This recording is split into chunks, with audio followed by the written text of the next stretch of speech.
Year, and we have a new way to inspire you. We are sharing 8 words for 2018 to remind, to motivate, to lift, and to inspire you to make this year the very best it can be. Studio 5 relationship coach Dr. Matt Townsend is joining me. Happy New Year, my friend. You too. You look great this new year. Thank you. Thank you. I brought my party pants. Yeah. My sparkly party pants. I just wore my same pants. Because my party hat didn't make it through the door. Yeah. But we're still in celebratory mode. I heard you guys had the police come over on your New Year's party. What? Oh, you didn't hear about that? Stop it. Yeah. The thing is, you kind of had me for a minute. I was like, they did? They What did totally you hear? did. The neighbors are talking. My neighbor ratted me out? Yeah. All right, I love this concept. 8 words for 2018. Yeah. You've taught us before, and we know that words can be powerful. Words matter, and to me, they're actually more powerful because behind the word, you can create meaning. And the meaning can be so symbolic of what you want, what you like, what you care about. So I have 8 words. Now, my words are weird.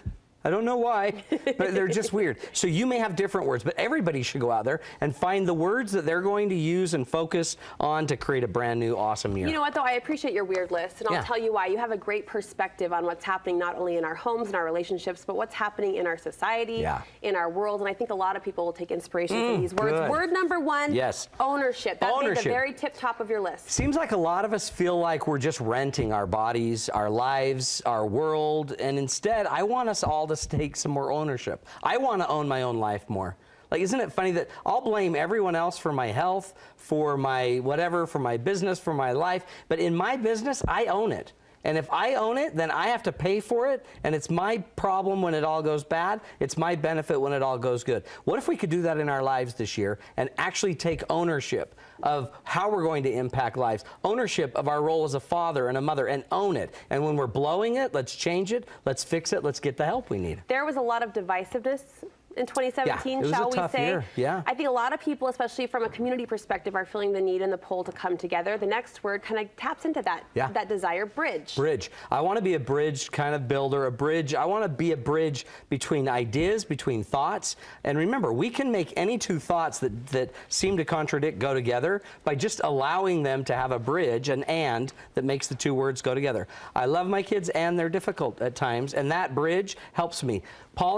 In politics, Democrats and Republicans, we can bridge that, and the way we bridge it again, conversation. But somebody needs to be out there bridging relationships, bringing people together, and this year for me, my goal, more bridging, more bridge building, more relationship building. Even on the small scale, I like that, relationship to relationship. This next word, perhaps my favorite. I think, especially from the mom perspective, you can get caught up in a little bit of a rut going through the daily motions, so that's why I love this word so much, thrive. Yeah, thrive. How can we thrive in 2018? Well, people used to ask me too, like, so Matt, how are you doing? And I'm like, well, I'm alive.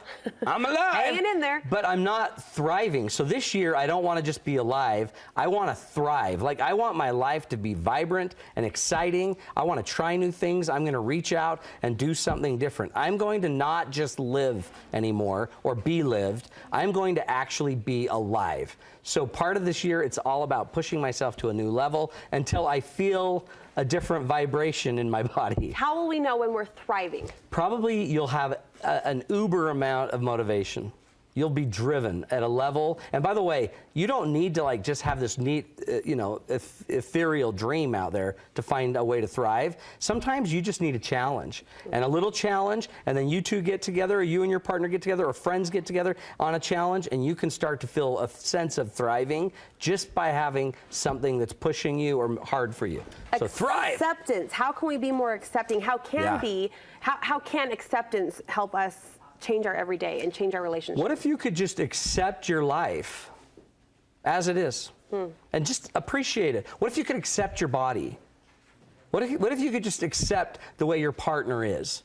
Instead of constantly trying to get them to change, what if we could finally just accept people? Now, does that go against goal setting that a lot of people are doing right now? Well, you think so, but goal setting really is about you and anything you can control. But we try to use goal setting on everything we can't control, like our neighbors, our job, our boss. But what if you could just accept the weird quirks of others and accept your own idiosyncrasies, your own flaws, Because what I found is all of a sudden, if I could accept more in 2018, then I don't have to spend all my energy trying to fix something that's unfixable. I can actually move all that energy to go thrive or to go create something else. I love that. You touched on another word on your list, energized. What do you want us to pay attention to when it comes to our personal energy? Isn't it interesting when we talk about health that we end up spending so much time on the fitness machine, on the ab, on what you're going to wear when you're trying to get healthy, but we don't necessarily focus on the feeling.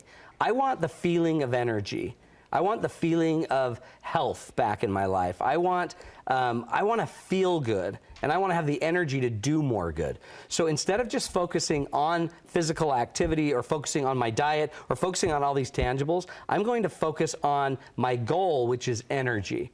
And I'm going to see if by focusing on energy and doing things and noticing my energy and noticing when I have it and when I lost it and what food gives me more energy and what feelings or food saps my energy, I'm going to see what it does. I love that. I'm going to bet it's going to be different. I love that. We saw the mindfulness movement take over in 2017. Yeah. And so as we look forward to the next year in pursuit of getting rid of those distractions, you want us to be more attentive. Attentive. I've been a flippin' zombie for like 4 years. I've just been a zombie. And I've noticed that my kids will say something, and sometimes I won't even attentively turn to notice what they're saying and to listen to them. Half-minded conversation. Because I'll be looking at something or reading something. So this year is the year of attentiveness. I want to be attentive to people. So when they bid, we call it a bid, when they say something that draws me in or even tries to draw me in, I want to turn and be attentive to the need. I want eye contact. I want to connect to them. Because the more I can do that, the more I can actually give my attention to somebody, the more power there is. By the way, it's the only thing I can really give them. I mean, all I've got to really give, I can give money, I can give stuff, is the only thing that's unique to me is me.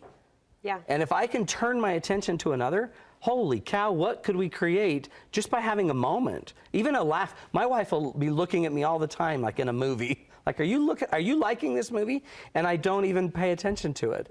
But if I turn when she's laughing and we laugh together, we've created something together which is so much more valuable. I really tried to put this into practice during the crazy Christmas season around nap time for me. Because your nap time or the kids' nap time? The kids, thank you, the kids. Yeah, I wish it was happening around my nap time. But when the kids were going down and waking up, I found those were really busy times in our home life. And so it was tempting to not be at the stove tending the dinner or on my phone, you know, sending off that last text. But around the nap time, I tried to be more attentive at the ups and downs, and I really loved it. And it's rich, right? And that's a rich, fertile ground. There's a time you maybe don't have to be as attentive, but when is that? And when would you know except by paying attention? And when you pay attention, you'll know the moments that are important. There's a word you say can lift us out of the negative cloud, and that is elevate. Elevate. This year's goal is I want to try to elevate. I'm becoming a cynic. And I don't know if it's because I have a radio show. No, you're too positive for that. No, life's starting to bite. And last year it did, not this year. This year's going to be awesome. New year. But so in order to get out of the cynicism, my intentional goal this year is to elevate and try to elevate every experience I have, every moment I have, every relationship I have. Just take it up one notch. Just one little notch, and see if in me just having a more elevated experience, if I can't create more elevated experiences for others. And really, maybe more importantly, what if we could just all elevate the world just an inch? What would happen if everybody started focusing on going to a higher level instead of fighting each other to a lower level? We don't need the race to the bottom. We need a slow, methodical step up. That's all we need, not the race to the bottom. Teach me this next word. I don't even know what it means. Essentialism. Essentialism. Greg McKeown wrote a book called Essentialism. And basically the idea is the majority, like 90% of the things we do every day, are not essential. Wow. But we spend all of our time there. Yeah. So the key to life, and this year I'm going to spend a lot of time focusing on what are my essential facts. Thoreau taught there are essential facts in life. Not all facts are equal. I'm going to find my essential facts, and I'm going to live my life for essential facts. Essentialism. And once you understand what your essential facts are and you live them, you'll feel the peace immediately. The peace is there because you're doing what is actually the only thing that matters. I like that the essential one. things. Essentialism. It's a great book if you feel overwhelmed and exhausted. Essentialism. And this year, it's my focus. Simplify, cut stuff out. Power-packed list. Yeah. You know one thing I'm looking forward to already in 2018? Date night. Date night, baby. So cool. If they go to Date Nights with Matt or MattTownsend.com, either one, we have the date nights on February 10th, 7 p.m. at Murray High. Okay. And it's super powerful. This is the chance, though, and I get this because your partner doesn't know how messed up they are. So this is the chance for them to help fix their partner. Go buy the tickets, bring a ton of your friends. Yeah. It's really fun when your friends are there because then you kind of get into a herd mentality. Right. And we'll usually throw somebody under the bus. So the messed up one. check it out. Go to matttownsend.com. And right now, if you enter in Studio 5, we give you a great discount. You do, and we appreciate that. And it's a great, I think, addition to dinner, right? Oh, yeah. For Valentine's Day, Yeah. you get stuck in that Yeah. dinner and a movie, Rhett. Yeah, and here's Go your to date flower. night. Come Right. hang out with us at date night. Awesome, Matt. Happy Thanks, Brooke. 2018. You too. Thanks for inspiring us.